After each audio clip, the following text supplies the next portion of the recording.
All right, everyone, we're going to show you how to install our new Tater shifter on a club car Precedent.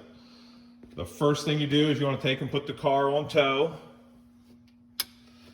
and then you want to remove the 4 screws, 2 from each side, driver and passenger side, that hold the retainers on that keep the floor mat in place. And you want to use a T40 Torx bit and remove the floor mat.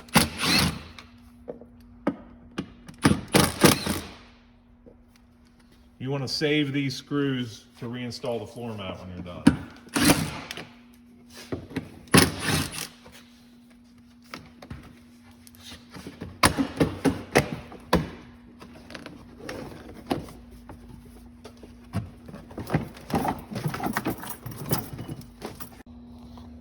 All right, now we want you to set the shifter base in place. You're going to keep it about 1/4 of an inch away from the kick plate. And then you're going to line up the passenger side upright with the center channel, and that upright will be lined up with the passenger side of that center channel.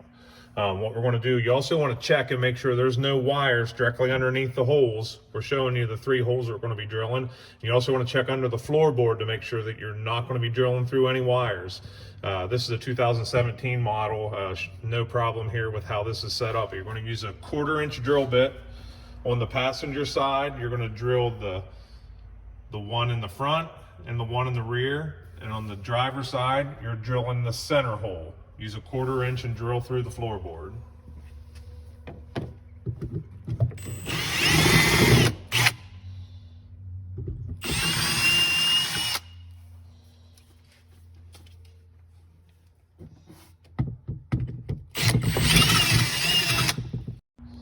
All right, the next step, you can see we put the floor mat back in, and using that same 1/4 inch drill bit from underneath the car, we want you to drill all 3 holes through the floor mat.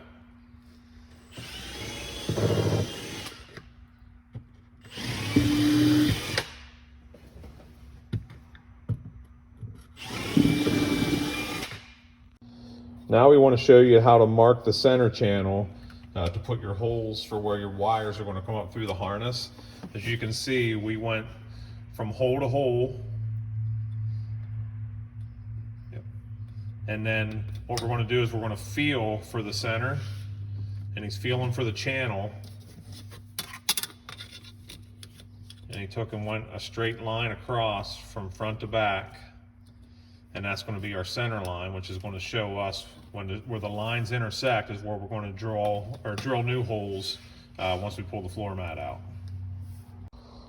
Now we remove the floor mat again, and using a 1/2 inch drill bit, you want to drill a hole through the floor mat where the lines intersected.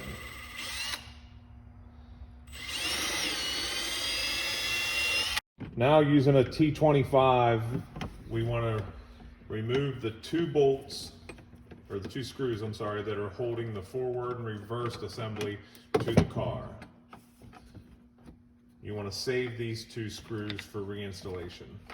And you just want to pull out the forward and reverse switch and unplug.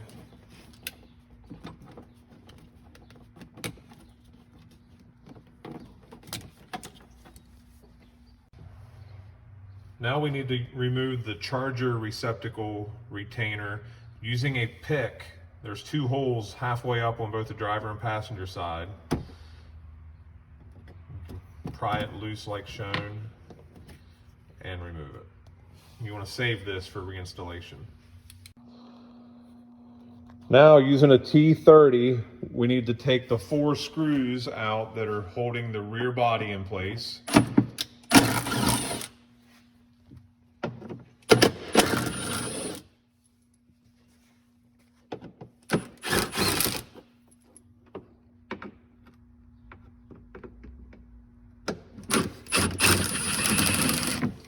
And then using a T40, we want to take out the 3 screws that are holding the kick plate. And you want to save all of these screws for reinstallation. Now we got to feed the wiring harness through the channel, it's important, the supplied wiring harness has one connector on, it's yellow. That's going to go through the car. So what we want to do is we want to remove the kick plate. And we're going to feed the wiring harness through the stock F&R hole location. So now we're going to reinstall the kick plate. We have the wiring harness pushed down in the channel. You want to take the kick plate, put it back in place, and you'll notice that just the wires are sticking out. And then using the T40 and the stock screws, you want to bolt the kick plate back down to the floorboard.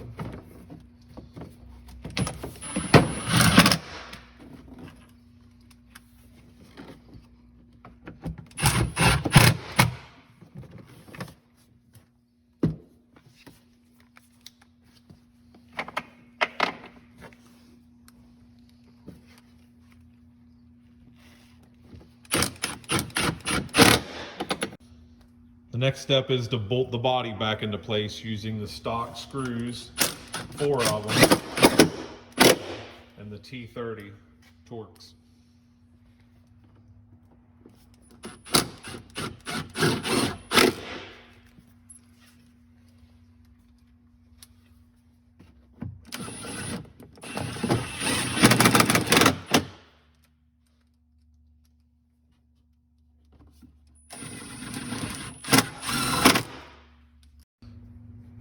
The next step is we're going to connect the supplied wiring harness to the factory F&R wiring harness.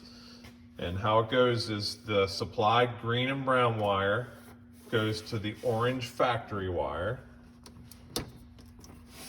The red wire from the supplied harness goes to the brown factory wire. And the yellow wire goes to the factory blue wire.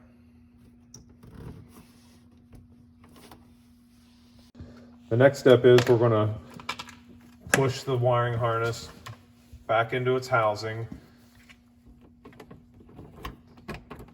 and then using the supplied cover that we give you and the stock F&R bolts, you're going to cover the hole up from your stock F&R.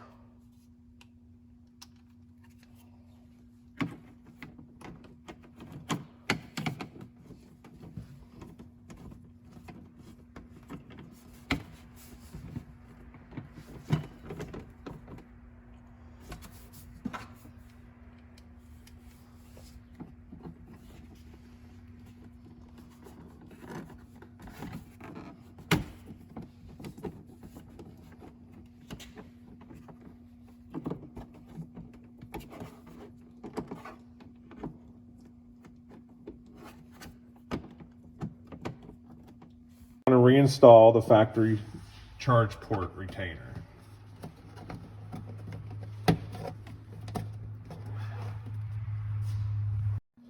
Now we're going to reinstall the floor mat.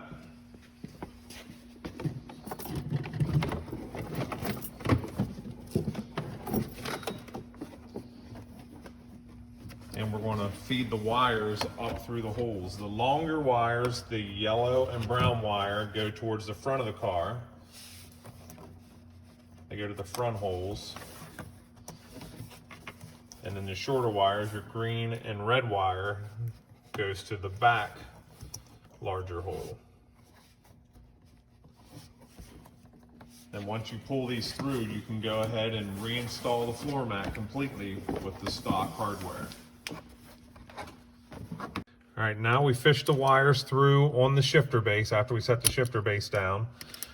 We hook the yellow wire up to the bronze tab and the brown wire up to the silver tab.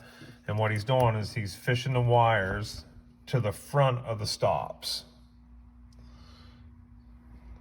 That keeps your wire from getting smashed. Then he's going to do the same thing on the rear. The red wire's to the bronze tab, the green wire is to the silver tab, and he's got the wires fished to the front of those stops. That keeps your wires out of the way. Now, using the supplied 1/4 inch and 1/4 bolts and flat washers, you want to go ahead and secure the shifter to the cart. This is pretty much a 2-person job. You're gonna have somebody underneath the car putting the flat washer and lock nuts on from underneath. And go ahead and secure the shifter. Now we're ready to install the shifter housing to the shifter.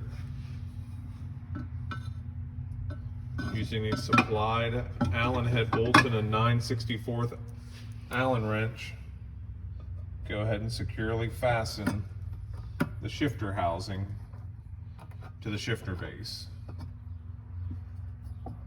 And the last step is to put the supplied knob on the shifter lever. Go ahead and hand tighten it.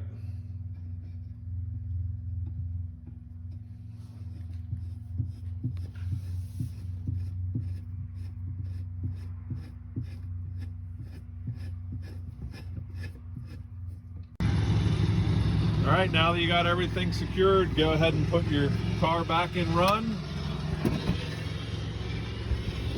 And your new Tater shifter is ready to go.